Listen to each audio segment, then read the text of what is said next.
Hi everyone, I'm Maimah Karmo, and I'm your host for Breathe TV, a safe space to come to exhale and to breathe along your breast cancer journey. When I first heard the words I had breast cancer, the first thing was my daughter and what would I do if I didn't make it and how would she be? And there were so many things that were stressful and overwhelming for me. And I remember I just stopped breathing. And so being able to create a space for others to come to share and to exhale and to learn how to let go and just move through emotions has been such an important thing for me to do. I got into meditation as well to really kind of always find a practice to help ground me with my emotions because there's so much that comes with breast cancer and the overwhelm and decision making and so forth. The show is called Breathe for a reason. So when you tune in, you can find a space to just exhale and to be you and to find community and hope and connection and feel safe. So before each show starts, we do a quick meditation to get you grounded. So if you're driving, don't do this. Don't close your eyes. Keep your hands on the wheel. Hands on the wheel and eyes open. But if you're not driving, you can close your eyes, put your hand on your heart and in your belly, and just say these few short mantras with me. I am bold. I am bold. I am resilient. I am resilient. I am empowered. I am empowered. I am aware of the support that surrounds me.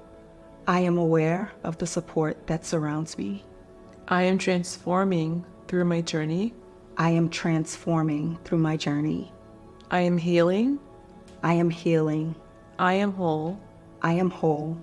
I am love. I am love. And so it is.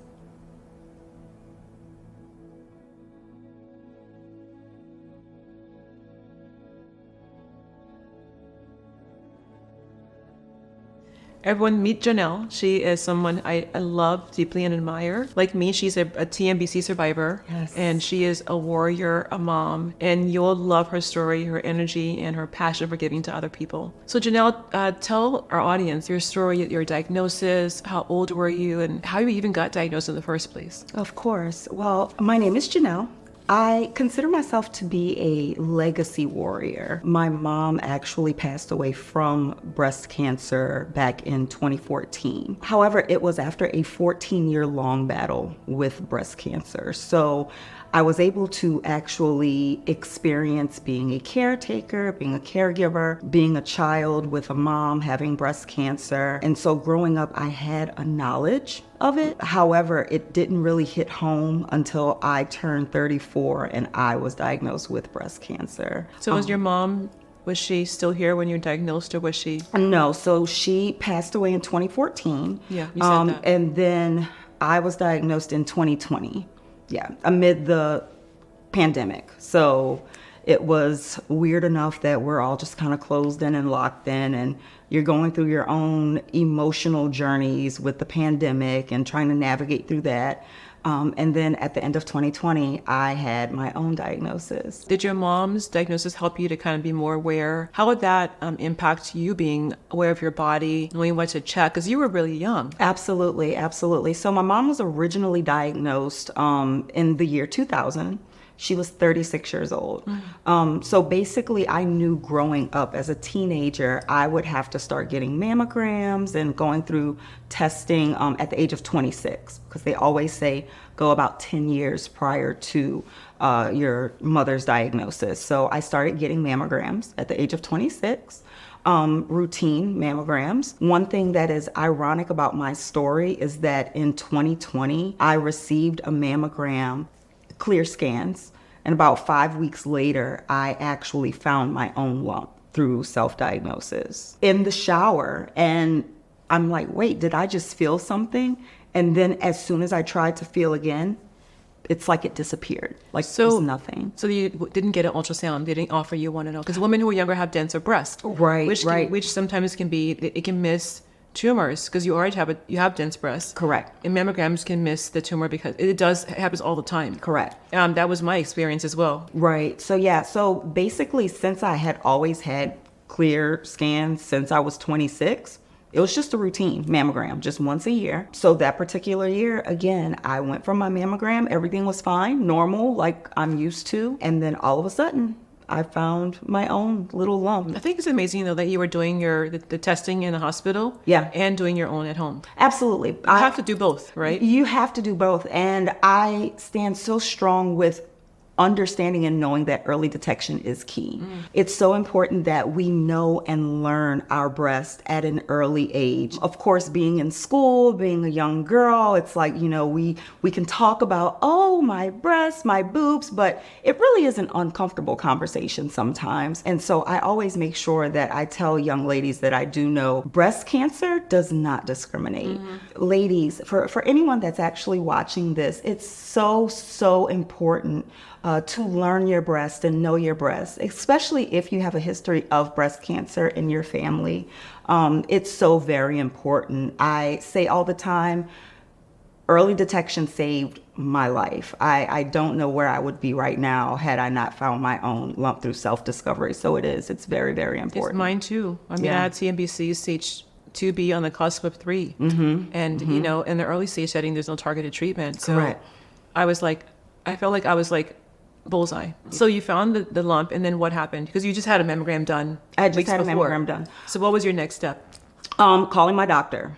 Immediately, I called my doctor. I told her, hey, I think I found a lump. Now, one thing that I've never really told anyone is that when I found it, when I felt the lump, in my heart and in my gut, I knew what it was already. And I would say, it's not that. It's not cancer. It's not breast cancer. Not me, like. Is that your first reaction? It's not me? Yeah, like it's not me, but honestly, deep down inside, it's like I just knew at that first touch. And so I was already mentally preparing myself for what was to come. And immediately I was brought in for another mammogram, an ultrasound. And then at that point, they were like, we're going to bring you in a week for a biopsy. And so just kind of going through those moments leading up to the biopsy, leading up to the actual diagnosis, I just knew. I felt it. However, there was a calming feeling that. Exactly. I felt her throughout my entire journey. I would always tell her, like, you have such a story to tell. Yeah. It's like you have such a story to tell. My mom battled for 14 years. Did she talk about her story at all? To her family, and I would always try to tell her, like, you have such a story to tell. You need to start a blog or something. And honestly, Maimah, she would always tell me, I'm going to do it. I'm going to do it in time. I'm going to do it. You know what's funny? She's doing that now through you. Exactly. And that's how I feel. And that is how I continue my journey, which is so important now to be a voice for young women or just women of all ages that are going through this, because all of our journeys are different. But I realize that I may have been more fortunate to have that, that inner voice that just walked me through the process. So and community is everything, Absolutely. Because you don't know if what you're saying, who wants to hear your story and how to tell your story and what to do. Yeah. And so when I was diagnosed, there was no community that looked like me. Correct. Of age, of stage, of treatment journey, of color. Yeah. And so it was very, very lonely. And I'm African, and we don't discuss oftentimes health stuff. It's like women's problems, or it's like the C word. So we didn't really talk about it. Right. And when I was diagnosed, they were like, it's a family thing. Let's just keep it between us. And of course, me, I'm on the news next month, and I'm like in the magazines, and I'm telling my story. My mom's like, "What are you doing? We don't do this. This is not how we behave." I'm like, "Mommy, people are dying to know, and dying because they don't know what to do, right?" And so it's so important.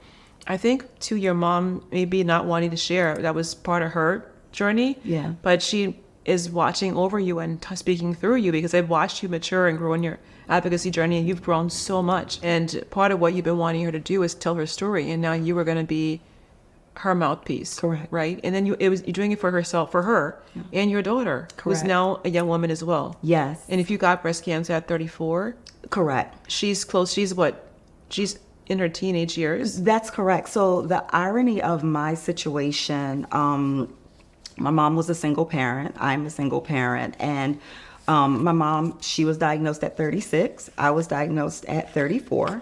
I was 13 years old at the age of my mom's diagnosis. My daughter was 11. So it was literally like a short 2-year span as far as our journeys are concerned. And so I wanted to make sure that my daughter was a part of my journey in any way that she could.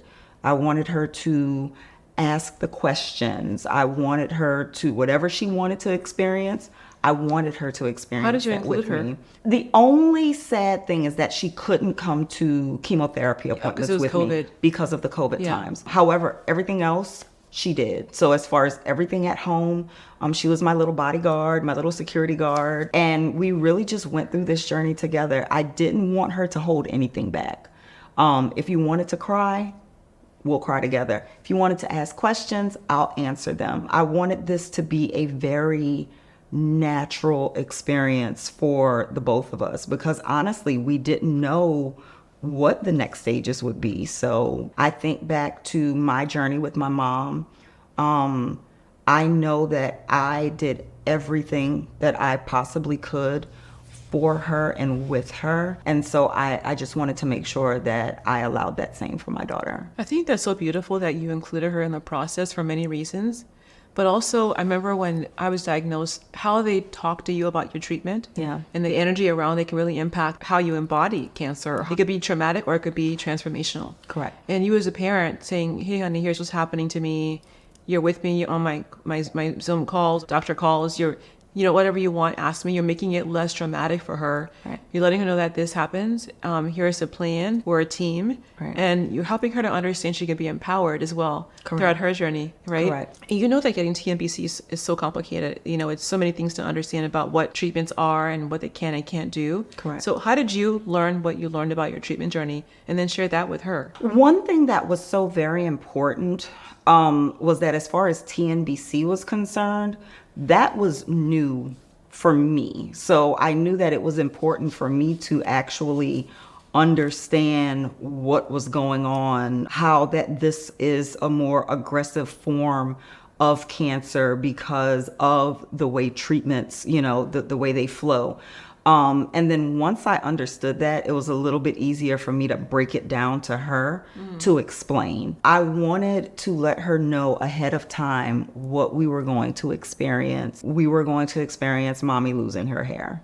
Okay, so, I wanted her to know and understand and be a part of that process.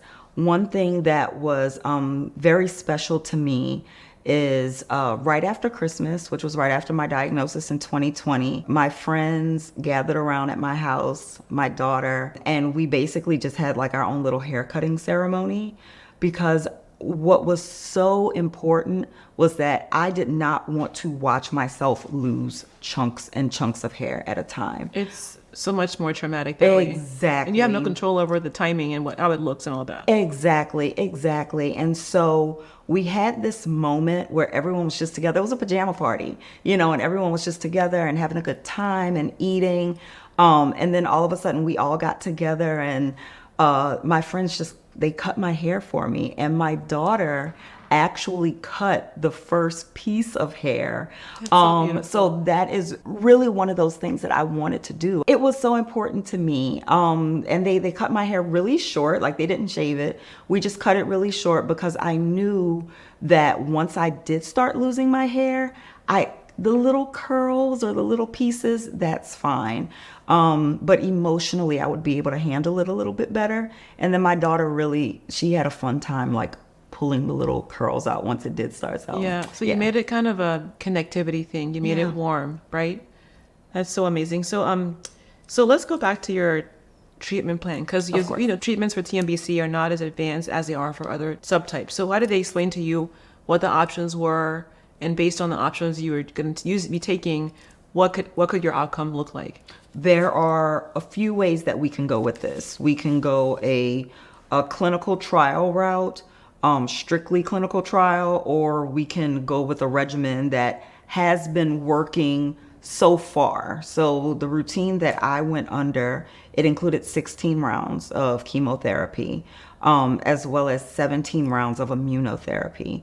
That within itself was something that was brand new to me because I didn't really understand the concept of immunotherapy. However, the way that I would explain it to everyone would be, okay, so the chemotherapy, it helps to kill the cancer. It helps to eradicate and get rid of the cancer. That immunotherapy is basically those agents that's used to keep it away. Like, okay, we've gotten rid of you. We don't want you coming back. Kind of like a pest control. So chemo's like people in the house, like guards in the house. Yeah. And then the fence is like the immunotherapy. The immunotherapy. Yeah. Exactly. And so that's how I would explain it to people. That's how I got through it. And even through my treatment round, every time I would think, okay, 16 rounds of chemo. It sounds like a lot. And you think, well, then maybe it's just 16. Then you start and you're like, oh my God, every day, every hour. Once you get the first treatment, it just knocks you out. But it's killing the cancer but it's still your body feels like, I felt awful. Yeah. I can't do this. But I had to go, 1, 2, and I just counted down. I had a calendar too. I'm like, and learning that it's killing the bad cells, right? But it's also killing your Some normal good cells. Yeah, for a reason, right? for a reason, and of course we'll get those back and we'll have those restored. But it really does. It takes a lot out of you. And then when you are a partner in discussing, did they just tell you like, hey, Jonelle, here's what you're going to be doing, or were they more were they more your team? I think it was a little bit of both. They basically said that this is kind of like a preferred method, of going about doing this. The regimen seems to just work for everyone that has been on it, which is what I eventually, chose to do. Mm-hmm. However, the clinical trial route that they discussed, it seemed a little bit more personal for me. So I think sometimes it really depends on who is delivering the message. So it was my oncologist, of course, that delivered the message of, okay, this is the treatment plan that, that seems to work. But then the nice lady that comes in the clinical trial department and she's explaining everything and it's so warm and fuzzy. And I'm like, I think I made warm and fuzzy, so it really was just a blend of both. But ultimately, I chose what made you go the other route, not the clinical trial route? Was it out of fear or just thinking that I trust in that option that's working? Believe it or not, I didn't qualify for the clinical trial. Why not? As crazy as that sounds, because of the size of my tumor. I was literally like millimeter just right under what the clinical trial would have needed. Of course, in my mind, I'm like, well, why would you even tell me about it? But, at least it was an option for me to think about. Many women who look like us are not asked. So it was good that you were talked to about it. Right. Offered, asked. You weren't eligible, but you still were offered it. That's a really big deal. Correct. So in terms of like being a single mom, having to leave your job, having to travel, were there things that were barriers to getting to treatment and or adhering to treatment during and after your whole treatment journey? So I worked full time throughout my entire chemotherapy journey. I don't know how. I don't know how I did it, but I did. However, we were working more of a hybrid remote schedule. So it worked for me just because I was going through treatment during the pandemic. It was very helpful to be at home. As far as my daughter was concerned, that is where I struggled the most. How so? I'm always there for everything. So, sports and extracurricular activities and school meetings and all that good stuff. And chemo was a challenge physically for me, where it's like, okay, my daughter has something going on, a softball game, because eventually they started allowing the outdoor sports again. And so my daughter has a softball game or softball practice, and I am feeling like crap. How do I do that? And never wanting to be the one to be like, I can't do this. And I think that was something that I needed to work on throughout my journey. As far as listening to my body and telling myself, Jonelle, you need to slow down, you need to stop. I wasn't. Also teaching her the importance of knowing how to have her own boundaries. Exactly. Because we in the past, our moms would do everything. Yeah. Cook, clean, work, take care of their parents, take care of us. My mother, there were 5 of us in the house, kids. My dad, my grandmother, she was always doing everything. Right. And at some point, she's gotten older and she's worn out. Yeah. And she never went to get massages. She never had pamper days. She never had, off. She just did it. And she was a nurse on her feet at her job and at home. Right. And so, it taught me a lot about sacrifice and also what I don't want to sacrifice. Correct. And so I taught my daughter it's okay to say no. Yeah. Say yes to yourself and no to people. And that's a self-care thing. Yeah. It's okay to say, I'm going to be in bed today. I'm going to just, tell your friends you're busy. Right. And when they ask why, you say with myself. Like, right. You know what I'm saying? Right. Netflix and chilling. So even with your daughter, teaching her by saying to her, I love you, but I have to make sure that I do all I can to stay alive for myself and for you. Correct. She's being taught how to take care of herself. Yeah. You know, that's a big deal. We're much better at it now during like my survivorship journey. Going through the physical, the chemotherapy part, again, I admit to it. I pushed myself like beyond my limits sometimes. So I'm still going and I'm still learning all the things that you mentioned about the self-care and having those boundaries and things like that. Protecting my peace, that's my mantra. Yes. I love that. I'm really good about it now and making sure that I stand my ground in it. That's awesome. And I think that it's okay to give yourself grace because we're taught these things as women. Yeah. We're taught them as Black women. We're taught to be strong and we're taught to push through. We're taught to keep your head up and, keep going. And you think that when you don't do those things that you're a failure, but you're not. Right. Because not being able to say what you need, give your body rest, care, mental attention, time, ask for a hug, right. So I have a friend, I have some really close friends, mm-hmm. and I take care of all the people I know. I'm a giver, that. I give like beyond measure, but I get to a point now where I know if I do X amount more things, go to any more conferences, I'll be depleted. Yeah. Before I get there, I'm going to say no, but yes to myself, and I'll schedule massage, pamper day, lay in bed with the dogs, and my daughter day, right. And so I don't even get to a point where my cup's empty. I can sense that if I go the extra couple miles, I will be empty. Right. And so before I get to that point, I'm going to take care of myself. Correct. As Black women and with the historical impact of, racism that's still happening in our lives now, we're always on guard. So being able to say that there's stressors that are in your life all the time, plus having a cancer, and being able to say, you know what, I don't have to be tired to stop. Right. And that's so powerful. In terms of you're a mother having cancer, how did that impact your life in terms of not just, cancer, but seeing her go through that? Was there fear? Were there questions you weren't able to ask her?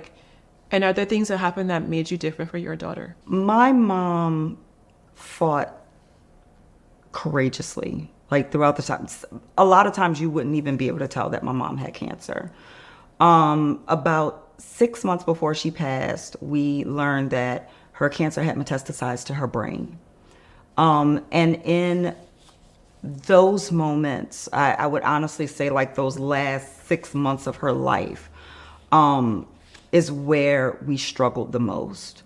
I would tell people all the time, I feel like I grieved my mom more during those 6 months than after she passed. Because you know what's coming, right? I know, I felt it, but still deep down, I'm like, she's going to overcome this. She was Superwoman. So it's okay, she's going to get through this. But it's those moments where I just felt helpless almost, where it's I am giving and doing and doing and doing, but there's nothing that I could do, You were with her. I was with her, but, wanting to take that pain from her, that within itself was hard for me.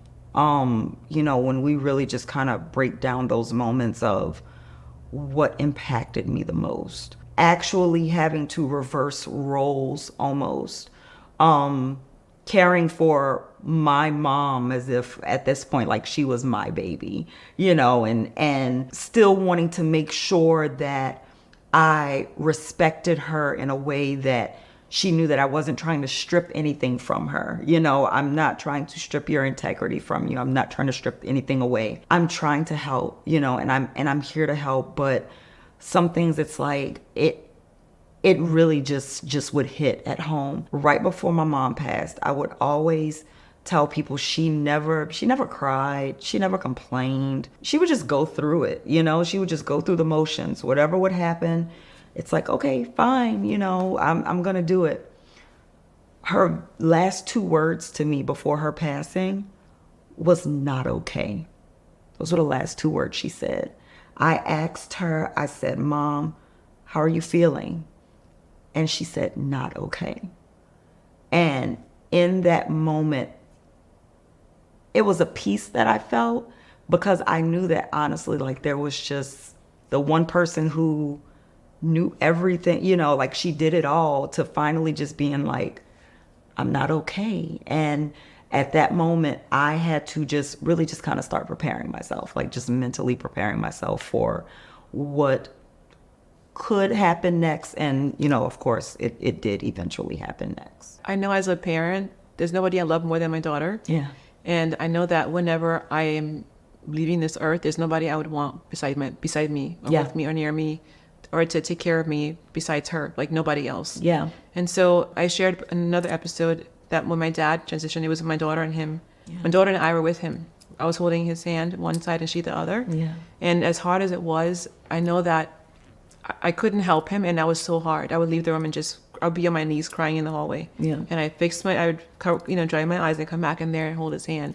And I stayed, but I have to know that spiritually that we choose to all be there for a reason. Right. And as helpless as you feel with your mom and as you felt, there's no greater gift than to have you with her, have your smell near her, have you take care of her. Absolutely. And when you and I met for breakfast that day, I could feel her energy with us. It was such a beautiful, there was sun coming in the hotel, in the lobby. And I feel like she's with you. She's pushing you forward, and she's a part of you. She is. And even what she couldn't say, and even her saying, I'm not okay, it's her realizing that I'm ready to go. Yeah. But then through advocacy work, this is not okay. What's happening is not okay. Yeah. And where she couldn't speak the words, you're doing that now as an angel advocate. Exactly. You're in the community, and you're sharing your story with people who are going to hear your story and know that this is not okay, that it's still happening, and it's okay to cry when you're not okay. Correct. And that's a huge thing. And it's because of her that I learned, and I pushed the whole it's okay to not be okay.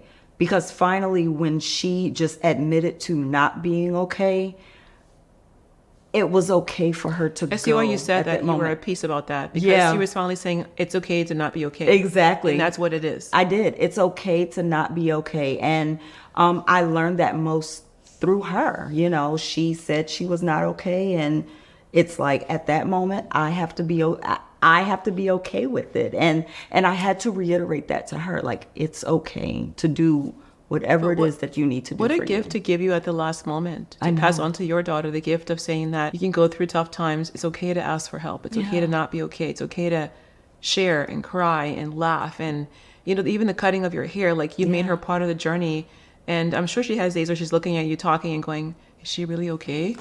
She does. She does. Because they look at you like, you okay, boo? And you're like, but you can discuss those things now. You don't have to wait till you're 70, 80, 90, and you're like on your bed. Right. Whenever you leave this earth, you can discuss those things now and be more open and communicative about your mental health, physical health. And it's okay for her to say, Mommy, I need help too. Exactly. Right. Exactly. Because the thing you want most for her is to be able to know that she can come to you with things about herself and to you, and that she has support. Yes. Yeah. Yes. I was going to ask you, the work you're doing is so powerful around triple negative breast cancer and advocacy. Are you involved in any work around clinical trials or patient advocacy that are working to help inform better treatments for Black women dealing with TNBC?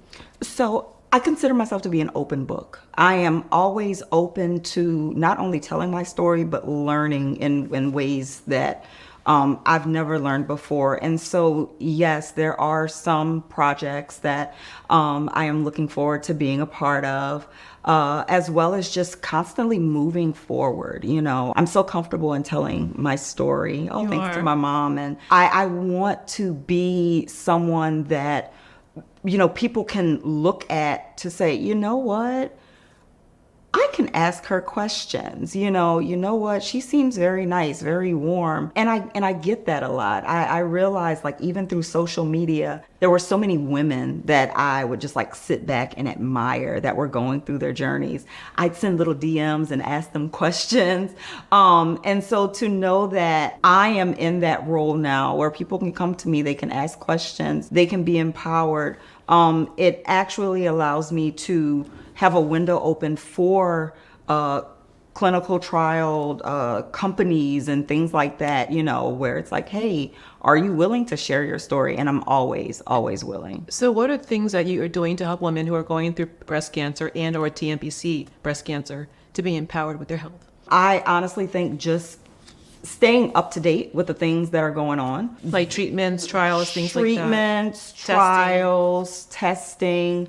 Again, I am a learner by nature, so I'm constantly into the blogs or the news stories. And so now it's so funny that whenever I hear like breast cancer and breast cancer advancements, and it's like I'm always listening. That I want to always know learning. about. Yeah. I love reading about science and new treatments, but not about the other like stuff. But yes, Exactly. you're on it. So, so you're getting involved in policy as well. What are your thoughts on any kind of, how do we change the guidelines rather to ensure better treatment, better screening for people with triple negative breast cancer? Like for example, there's, we have denser breast. And so if you were to create a policy around people who are TNBC, at risk for TNBC, what would that look like? For me, it would just be a matter of telling the story. There are so many women that are going through it, but they don't really want to speak on it. And so I realize that our policymakers and those that do have the ability, to make those changes, I don't think they hear those stories enough. I don't think that they are educated enough about it.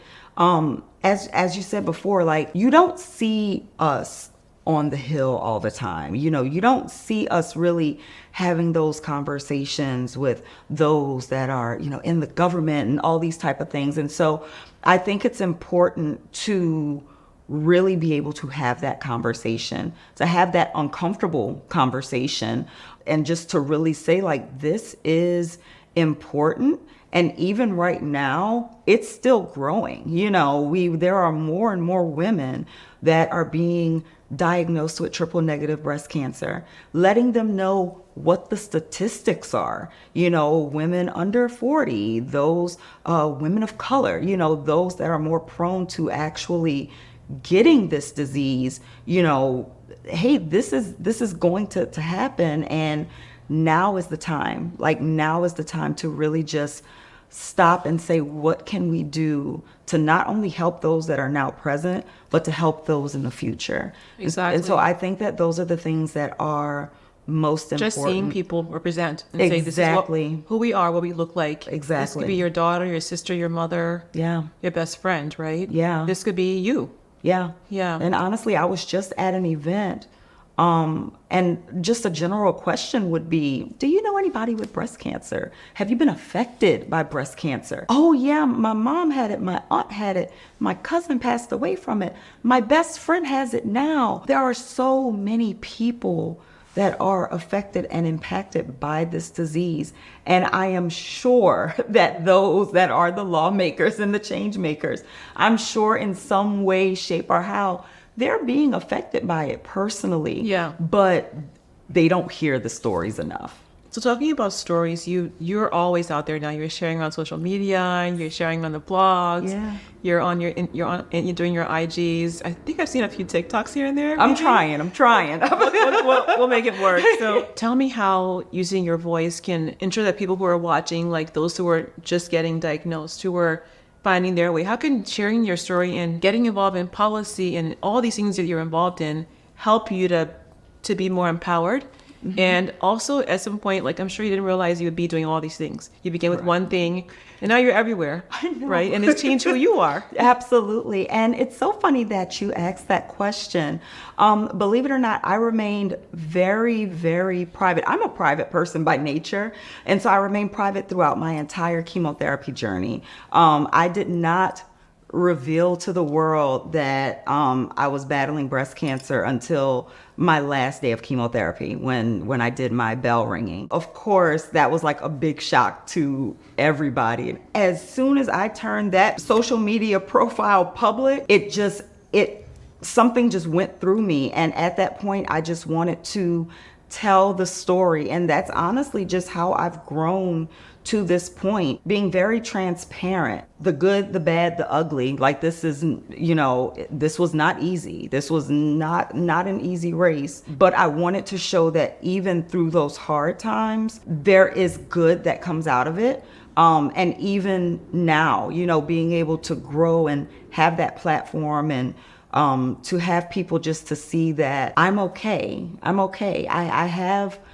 I have times, and there are still things that I go through now through my survivorship journey, but I don't mind bringing everyone along with me. Like if you want to come along and we will just share this journey together. Awesome. So you were part of a recent triple negative breast cancer study that we did at Tigerlily, which is, I think, is the first of its kind that's been done to inform on how to better deliver care, get better screening, access, trials, and so forth. And it was a really extensive study. So 2 years ago, you were just beginning your advocacy. Now you're part of campaigns, you're telling your story, and you're part of these groundbreaking surveys that will change the delivery of care for people like yourself. How do you feel that you can do things like this? I love it. I love it. And to actually see the survey more so like after active treatment to answer those questions, it was so very important. And to really understand that, you know, these questions aren't asked on a regular basis. I always think about young women. Like I guess just having my own teenager as my daughter, I think about her friends and her classmates and young girls that really just may not know what this is all about. You have so many people that think, oh, breast cancer is breast cancer. You know, there's only one type of breast cancer. Oh my gosh. Which it's mind-boggling to me. But, you know, to actually know that now we're digging deeper, we're learning more about what TNBC is. We're learning more that triple negative breast cancer is not your average where it's like, oh, I think I just read something where women who have treatments that go on for like 5 or 10 years or honestly for the rest of their lives, that's not an option for those that are triple negative. No. You know, we have to go a totally different route. I remember when I was first diagnosed, people were asking me, why are you getting chemo before surgery? Because of course, standard breast cancer, you know, you would go in, you would have your surgery, you would get your tumor removed, and then you would go and get the chemo. And I'm like, it's something totally different, you know? And so to actually be a part of this survey and to have a voice and to really just be able to promote it more, I'm really, really excited about it. And so your advocacy, your voice, telling your story over and over and over again, doing these campaigns, being involved in these surveys that are going to change healthcare policy is so powerful. And, you know, if you have a diagnosis of TNBC, you can feel disempowered, you can feel scared, you can feel overwhelmed. But I know from experience, being a TNBC survivor of 17 years, which is a long time to be alive from this disease, yes. Using my voice has been a gift for me to give to other people, but it's changed me as well. The person I was when I was diagnosed is not who I am today. She was inside of me, but I didn't know she was there. Correct. And as we close out, can you tell the viewers how advocacy and giving to others has put into you, but how it's transformed what you do, and as you do that, transforms the world of TNBC as well? As a triple negative breast cancer survivor of now 2 years, wow, I can't believe this, Yes. that this time has passed. I truly feel like I have found my purpose in life. Being able to advocate for others, all while still advocating for myself, being a safe space for people to come to ask those questions. I think it's so important for the viewers to know that you are not alone at all. Even if you feel alone, you're not alone. I did have a very strong support system, and I still do to this moment, but I've met so many women that don't have that support system. And I am so happy and glad to be a part of an organization like Tigerlily, because as I was going through treatment, I didn't really know or see anybody like me, and women that I can share my story with and be comfortable with.